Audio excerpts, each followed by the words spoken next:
الا تنصروہ، اگر تم ان کی مدد نہیں کرو گے یعنی حضور کی، فقد نصرہ اللہ، تو اللہ نے تو مدد کی ان کی۔ اذ اخرجہ الذین کفروا ثانی اثنین اذ ہما فی الغار،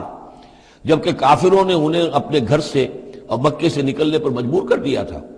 جبکہ دو میں کے دوسرے تھے، دو ہی تھے، حضور تھے اور حضرت ابوبکر تھے رضی اللہ تعالی عنہ۔ اذ ہما فی الغار، جبکہ وہ دونوں غار میں تھے۔ اذ یقول، یہ غار ثور کا واقعہ ہے۔ اذ یقول لصاحبہ لا تحزن، جب حضرت ابوبکر نے رضی اللہ تعالیٰ عنہ یہ کہا کہ حضور یہ تو پہنچ گئے ہیں غار کے دہانے تک، اگر کسی نے ذرا بھی نیچے جھانک لیا تو ہم نظر آ جائیں گے، تو حضور نے فرمایا لا تحزن، فکر نہ کرو، ان اللہ معنا، اللہ ہمارے ساتھ ہے۔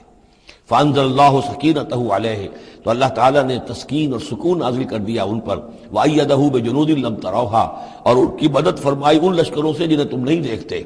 وجعل کلمۃ الذین کفروا السفلی، اور جس کا نتیجہ یہ نکلا ہے کہ کافروں کا کلمہ جو ہے وہ نیچا پڑ چکا ہے، پورے جزیرہ نما عرب کے اندر اللہ کا دین جو ہے غالب آ چکا ہے۔ جعل کلمۃ الذین کفروا السفلی، اللہ نے بنا دیا ہے کافروں کی بات کو سب سے نیچے، وکلمۃ اللہ ہی العلیاء، اور اللہ کا کلمہ تو سب سے اونچا ہے ہی، واللہ عزیز حکیم، اللہ تعالی زبردست ہے، حکمت والا۔